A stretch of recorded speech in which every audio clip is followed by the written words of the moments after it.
to start this out. Let's go from now back a little bit. I want to say that today I'm at the Quality Inn, Airport Road, Third Lane Road, Airport in Roanoke. And it was bought out in March, probably February this year, and I had lived here for 14 months. They moved in, and they were going to renovate, but this is not from renovating. They'd only renovated just, I don't know if they had it all, except right by where I eat, my room. So I'm allergic to chemicals, and it's definitely, to me, it can be. Especially when it's the toxic fumes. I have an immune disorder, and when I inhale certain chemicals, my immune system reacts by attacking itself. And the inflammation is so bad over the years because I can control where my living is. I'm a hostage here. If anybody cares to go back on the other tapes, because I wanted to I've got a long list of them telling the background and all this and what's connected with it. That doesn't just affect me, is the point to it. But anyway, I wanted to get to, over the years, and it's been years, my body has been torn apart. My organs are destroyed by so much inflammation, and my immune system attacking itself from inhaling it. It's like turning the light switch on. The fumes are there, and I inhale it, and that's it. You have to either leave, like turning the light switch off, or you suffer the damage. So that's where I'm at. It's been deliberate, it's been cold-blooded, orchestrated, assaulting with intent to kill. Just because they didn't use a gun or a knife doesn't mean it wasn't deadly. It's sick because they've gotten away with it. And, I mean, it's unbelievable that so many people can stand by and watch it in plain sight and know what's going on and condone it. Because they don't have to pay for it, because the law is involved in it because of who I am and the campaign I was in and the book I wrote, etc.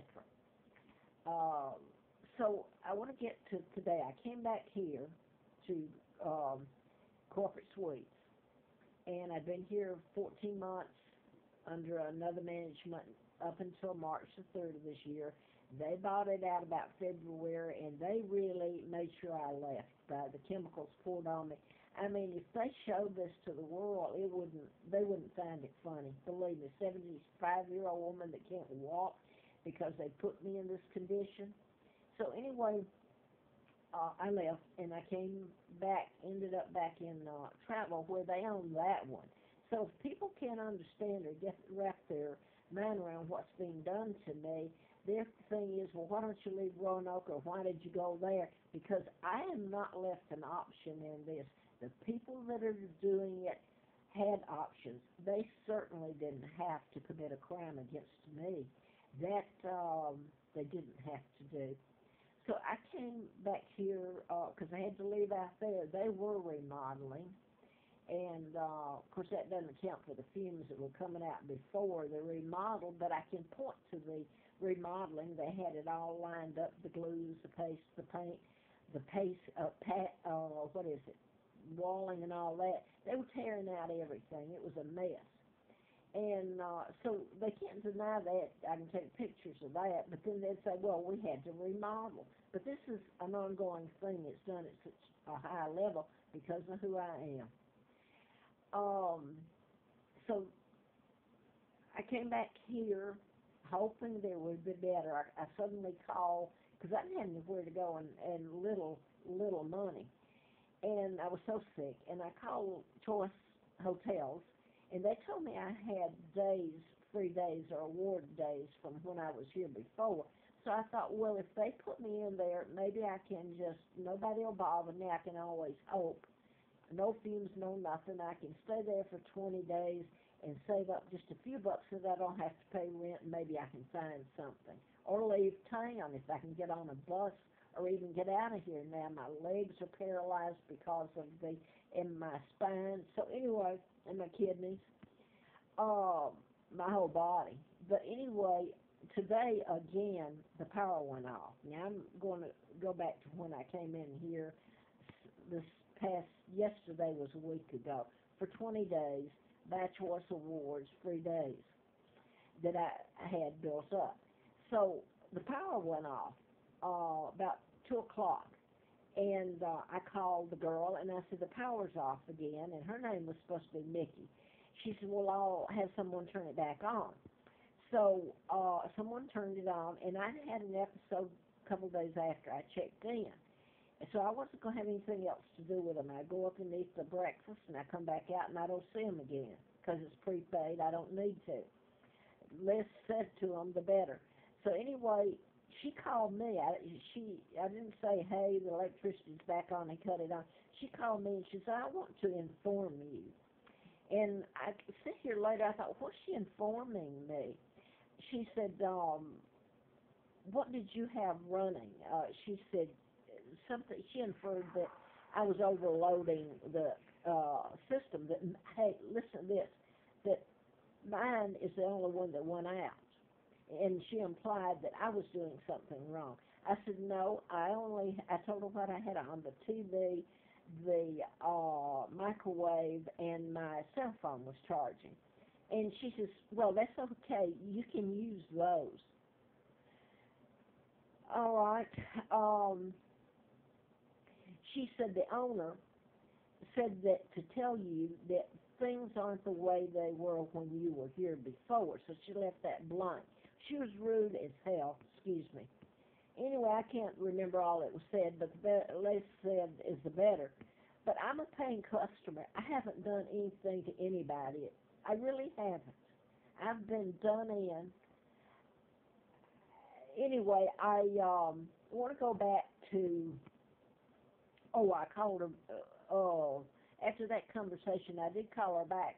I said, can you explain what you meant? You were informing me, and I didn't understand what she meant by repeating his message, that things here weren't like they were before. I didn't understand that at all. Well, she was just rude and implied that the same thing. And, well, that's not the point. That what they're doing now is they're actually cutting the power off just outside in this, and they're going to use it as an excuse to get rid of me. Since the fumes and all that haven't done it, and I'm not just about dead, they'll use the power and then give me a letter and say that I have to move. And I'm paid. I've said that. I want to go back to when I first came, if I can get this on here. That was on I've been here. It was for 20 days, and yesterday was a week ago I came in. A couple of days after I came in, I went for a walk, and suddenly it starts, I come back and the fumes are gushing out, and I'm sick, I pass out.